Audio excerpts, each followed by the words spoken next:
রাজনৈতিক দলগুলো ফেব্রুয়ারির শুরুতেই জুলাই ঘোষণাপত্রের বিষয়ে ঐক্যমত পৌঁছাবে বলে আশা প্রকাশ করেছেন প্রধান উপদেষ্টা অধ্যাপক ডক্টর মোহাম্মদ ইউনূস। এখনও কোনো বিরোধী মত পাওয়া যায়নি উল্লেখ করে তিনি বলেন, এ বিষয়ে রাজনৈতিক ঐক্যমত্য গঠন করা কঠিন কাজ। সোমবার রাষ্ট্রীয় অতিথি ভবন যমুনায় প্রধান উপদেষ্টার সঙ্গে বাংলাদেশে নিযুক্ত যুক্তরাষ্ট্রের নতুন charge of affairs Tracey Ann জ্যাকবসনের সাক্ষাৎকারে তিনি একথা বলেন। আগামী বাজেটে ভ্যাট সমন্বয় করা হবে বলে জানিয়েছেন অর্থ উপদেষ্টা সালেউদ্দিন আহমেদ। সম্প্রতি যেসব সেবা ও পণ্যের ভ্যাট ও কর বাড়ানো হয়েছে তা আগামী বাজেটে সমন্বয় করা হবে। মঙ্গলবার সচিবালয়ে সরকারি ক্রয় সংক্রান্ত উপদেষ্টা কমিটির বৈঠক শেষে তিনি একথা বলেন। জুলাই হত্যাকারীদের ক্ষমতায় দেখতে চায় না জনগণ বলে মন্তব্য করেছেন নির্বাচন ব্যবস্থা সংস্কার কমিশনের প্রধান ডক্টর বদিউল আলম মজুমদার।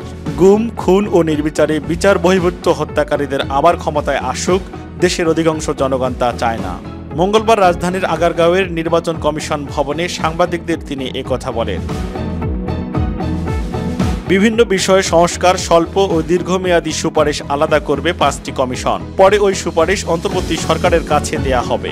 সোমবার জাতীয় সংসদ ভবনে সংবিধান সংস্কার কমিশনের কার্যালয়ে কমিশনের প্রধানরা বৈঠকে এই সিদ্ধান্ত নেন।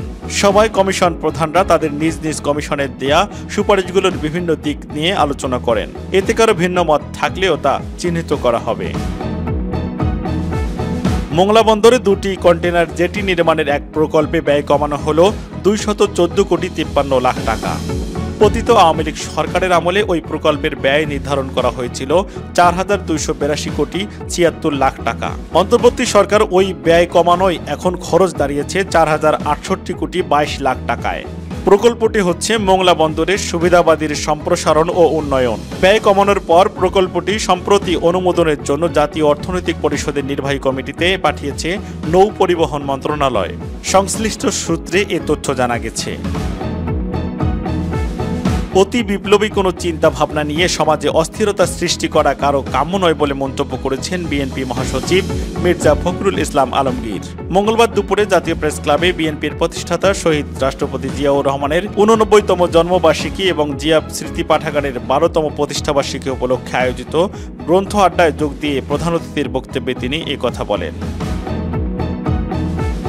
পরিবর্তিত পরিস্থিতিতে সব প্রতিকূলতা অতিক্রম করে ছাত্র শিবির এখন ছাত্র সমাজের কাছে সবচেয়ে আপন সংগঠন বলেছেন বাংলাদেশ জামায়াতে ইসলামীর আমির doctor Shafiqur Rahman.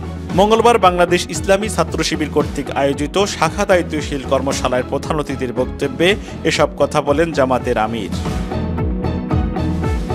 Russia Ukraine যুদ্ধের অবসান ও প্রয়োজনীয় পদক্ষেপ নিয়ে মার্কিন প্রেসিডেন্ট ডোনাল্ড ট্রাম্পের সঙ্গে আলোচনা করবেন তুরস্কের প্রেসিডেন্ট রিসেপ তাইপ এরদোয়ান।